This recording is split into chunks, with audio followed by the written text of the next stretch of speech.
তবে এখানে একটি কথা আপনাদের মাধ্যমে জানাতে চাই এবং জানার আগ্রহ রয়েছে একজন চিকিৎসক হিসাবে, একজন মানুষ হিসাবে।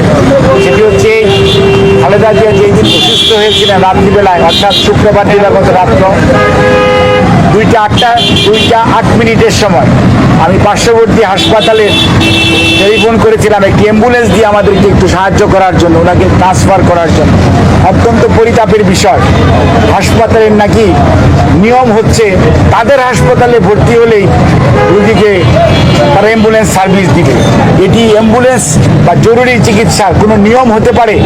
এবং একটি ইঞ্জেকশন অ্যাট্রোপিন, একটি ইঞ্জেকশন অ্যাড্রেনালিন, 2 অ্যাম্পল ইঞ্জেকশনের জন্য তাদেরকে অনুরোধ করেছিলাম ইউনাইটেড হসপিটালের ডিউটি ম্যানেজার চিকিৎসকদেরকে, বাট ডিনাইড। কারণ তাদের বক্তব্য ছিল রুগী তো আমাদের হাসপাতালে ভর্তি হবে না, অর্থাৎ রুগী যদি তাদের হাসপাতালে ভর্তি হয় তাহলে জরুরি চিকিৎসা পাবে, অন্যথায় জরুরি চিকিৎসা পাবে না।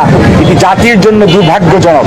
এবং এই ধরনের জরুরি ব্যবস্থা এবং অ্যাম্বুলেন্স সার্ভিস আদৌ আছে কিনা আমার মনে হয় যে সত্যিকার অর্থে দেশে তো একটা নিয়মতান্ত্রিক শাসন ব্যবস্থা নাই, সেই জন্য কোনো নিয়ম নীতির তো আজকে কোথাও নাই। আপনাদের সবাইকে ধন্যবাদ।